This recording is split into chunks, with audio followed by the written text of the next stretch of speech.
पंखा डुला रहे हैं। मानसी स्वरूप में लगे हैं अग्रदास जुवई, करत बयार नावा मधुर संभार सो। मधुर, इतना मधुर भी ना हो कि हवा ही ना लगे, इतना तेज भी ना हो कि हवा अधिक लग जाए। हवा, और हाँ, इतनी सावधानी भी संभाल पूर्वक रहना चाहिए कि ऐसा ना हो कि पंखा डुलाते डुलाते अपने नींद में आ गए तो पंखा गिर गया नीचे, अथवा पंखा डुलाते डुलाते पंखा स्वामी को ही लग जाए। सो नहीं, तो पंखा की हवा सावधानी हो।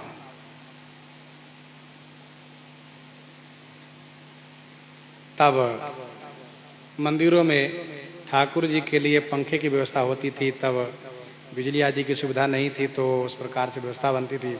ठाकुर जी शयन कर जाए तो जगमोहन में बैठ करके महंत हैं, पुजारी है, पंखा डुलाते थे। कुछ प्रमुख मंदिरों में आज भी उसका बना हुआ, अब तो व्यवस्था अलग हो गई बिजली की, लेकिन तब इलेक्ट्रॉनिक सुविधा न होने से वो पंखा, पटिया वाला पंखा चलता रहा उस रूप में। मधुर संभार सो। नाभाजी पंखा भी डोला रहे हैं और देख भी रहे हैं। मन में अभिलाषा हो रही है कि यदि भगवान कृपा करें तो मैं भी इस प्रकार से मानसिक सेवा कर सकूं, अर्थात अभिलाषा हो रही थी इस प्रकार की सेवा हमें भी प्राप्त हो। और अभिलाषा होने के साथ साथ जब तक गुरु जी कृपा नहीं होगी तब तक ऐसी सेवा में अनुरक्ति नहीं होगी। एक तोता बाबा जी की उस बात को सुन रहा था। बाबा जी सबको सुनाते जाए, देखो राम राम रटो, राम राम रटने से, राम राम कहने से भव सागर कट जाता है, भव बंधन कट जाता है। बाबा जी रोज कहते हुए चले कि देखो राम राम जपा करो, राम कट जाता है। तो एक पिंजरे में बैठा हुआ तोते ने झुंझला कर कहा, बाबा जी मैं एक बार नहीं बहुत बार राम राम किया और भवसागर की बात तो जा रही है, पिंजरा से मैं नहीं निकल पा रहा हूं। तो चेला सुन करके कहा, हाँ तो इन्होंने तो ठीक ही कहा, मैं घूमता रहता हूँ, कहता तो राम राम करो, भवसागर कट जाएगा, भवबंधन कट जाएगा। और तोते ने ठीक प्रश्न किया कि ये पिंजरे से मुक्त नहीं हो पा रहा है। कहा अच्छा ठहरो, मैं गुरु जी से पूछ के बताऊंगा। तो उन्होंने जाकर गुरु जी से कहा, गुरु जी आपने शिक्षा दी है कि सबको बताओ सुनाओ राम राम कहने के लिए, राम राम कहने से भवबंधन कट जाता है। तोते ने पूछा कि मैं पिंजरा से मुक्त नहीं हुआ तो भवबंधन कैसे कटेगा, गुरु जी बताइए कैसे होगा। गुरु जी ने कहा सुनो, तोते से पूछना कि तुम गुरु जी बनाए हो, वो कहेगा नहीं, और वो कहेगा जी आप, तुमसे कहे कि आप ही गुरु जी बन जाइए, तब उससे तुम कहना कि सुनो तुम्हारे मालिक जब आवे तुम पिंजरे में यूं ही उलट जाना, जिससे तुम्हारे मालिक को लगे कि तोता बीमार हो गया है और तोता मरने वाला है, इस तरह से तुम उलट जाना, पंख फैला देना, उलट जाना। और जब तुम्हारे मालिक पिंजरे के द्वार खोल दे तो फट से उड़ के बाहर चले जाना, दोबारा पिंजरे में नहीं आना, जाओ यह करना। तो गुरु जी ने चेले से कहा, चेले ने जाकर के उस तोता से कहा, ये बताओ तुमने गुरु बनाया है? कहा नहीं। अरे जब मैं पिंजरा से निकल नहीं सकता गुरु कैसे बनाऊं? कहा तब कैसे भवबंधन से तुम मुक्त हो जाओगे, पिंजरे से मुक्त कैसे हो जाओगे? राम राम कहने से भवबंधन कटता है, ये बात तो सही है, लेकिन बीच में गुरु जी की आवश्यकता पड़ती है। तो तोते ने कहा आप मेरे गुरु जी बन जाइए। कहा ठीक है मैं बन जाता हूं, जो मैं कहूं वो करना। कहा ठीक है। तो वही बात को फिर से दोहराया, कहा तुम्हारे मालिक आवे तो तुम बोलना नहीं, आज चुप हो जाना, पंख फैला देना, और जैसे द्वार खोले वैसे निकल के तुम उड़ जाना। वैसा ही तोते ने किया। मालिक ने बुलाया, आ जाओ आ जाओ। कहा नहीं नहीं, अब मैं राम राम की महिमा को जान चुका हूं, राम राम कहने वाला भवबंधन से मुक्त हो जाता है, तो मैं पिंजरा से मुक्त हो गया।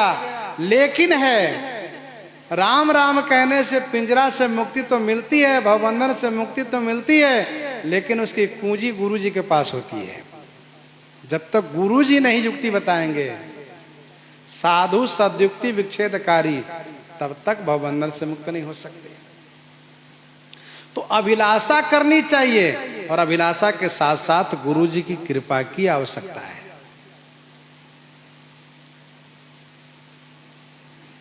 सेवा में संभाल की बड़ी आवश्यकता होती है। यदि संभाल नहीं रहेगा तो समस्या हो जाएगी।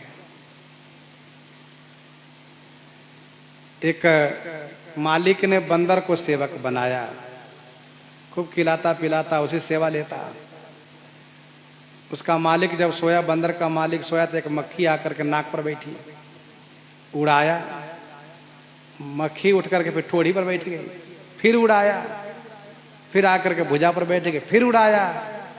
वो उड़ाता है बंदर, फिर मक्खी आकर बैठ जाती। तो बंदर को गुस्सा आ गई, तो उस मालिक के बगल में तलवार पड़ी थी, तलवार उठाया, कहा अब की बार तुमको नहीं छोड़ूंगा, और उठाया। और उस समय में वह मक्खी बैठी थी ऐसी जगह पर जहां कि उसने तलवार चलाई बंदर ने, तो मक्खी तो नहीं मरी, पर उसका दो खंड हो गया। तो कहा ऐसी सेवा नहीं कि सेवा में ही जान चला जाए।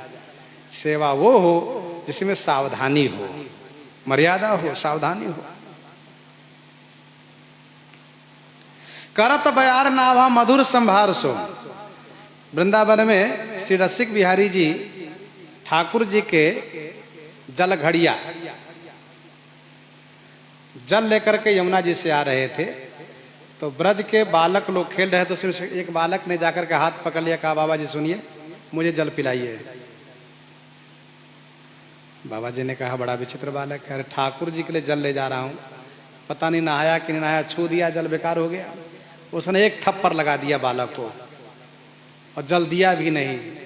आकर के मंदिर में जल रखे हैं ये जलघरिया साहब।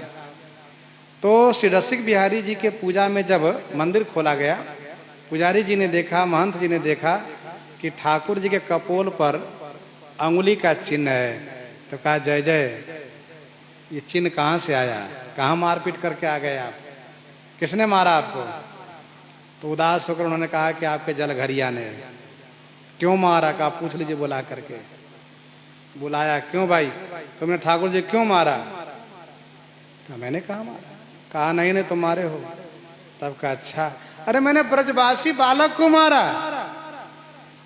तो महंत जी ने कहा नहीं नहीं, वो बालक नहीं थे, श्री कृष्ण थे, जो ब्रजवासी बालकों के साथ मिलकर के लीला किया करते हैं।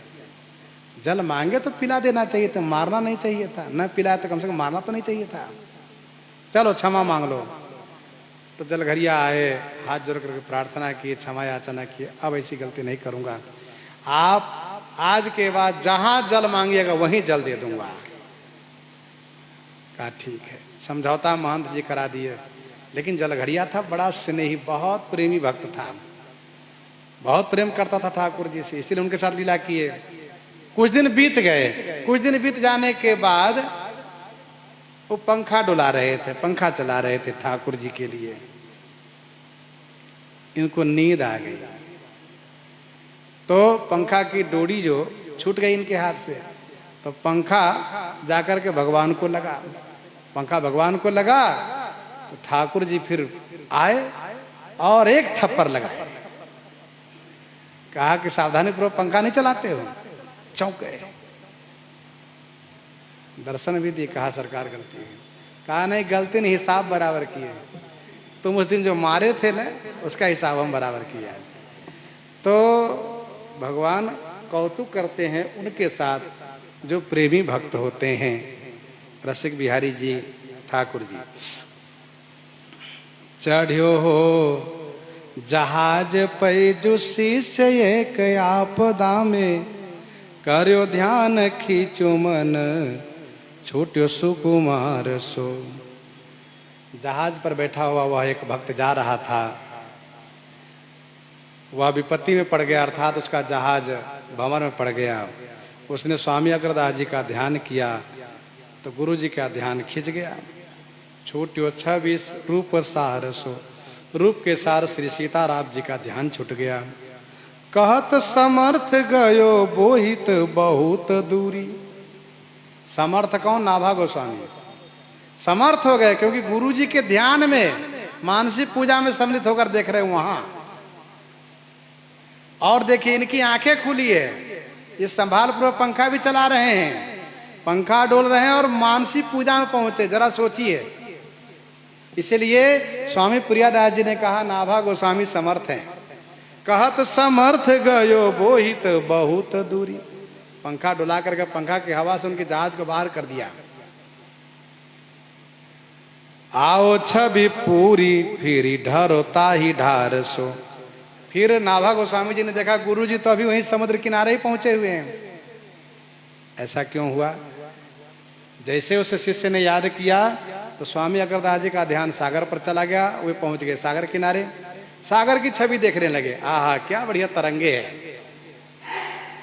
और इधर ठाकुर जी सिर यूं झुकाए हुए हैं, क्योंकि मानसी पूजा में स्वामी अग्रदास जी ठाकुर जी को मुकुट धारण करा रहे थे और मुकुट ठीक से धारण करा नहीं पा रहे थे, तो झुंझला भी रहे थे। इतने में ठाकुर जी सिर नीचे कर दिए, लीजिए पहनाइए ठीक से मुकुट। तब तक वो चेला याद कर दिया, वहां चले गए। तो नाभा गोस्वामी जी ने कहा जय जय, आप सागर की छवि में क्यों डूबे हैं? सागर तो रघुनाथ जी की छवि के शतांश भी नहीं है। आप यहाँ आ जाइए और ठाकुर जी को मुकुट पहनाइए। अर्थात वो भी देख रहे हैं नाभा गोस्वामी जी कि ठाकुर जी का सिर झुका है, गुरु जी मुकुट पहनाने रहे, हाथ में लिए बैठे हैं। सब ध्यान के, सब मानसिक पूजा की प्रक्रिया है। हाथ पांव हिल नहीं रहा गुरु जी का, और मानसिक पूजा चल रही है। फिर ढरता ही ढार सो, ताही ढार सो मान उसी रीति से पूजा करिए आप।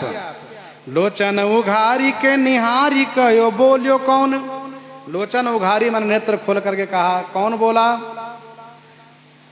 कही जौन पाल्यो सीथ दई दे सुकुमार सो।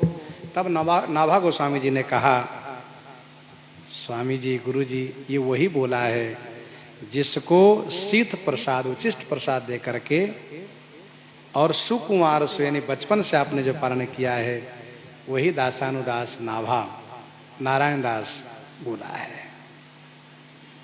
इस प्रकार से जब उन्होंने कहा तो गुरु जी बड़े प्रसन्न हो गए। फिर आगे की जो कथा आगे श्रवण करेंगे इन्हीं के साथ।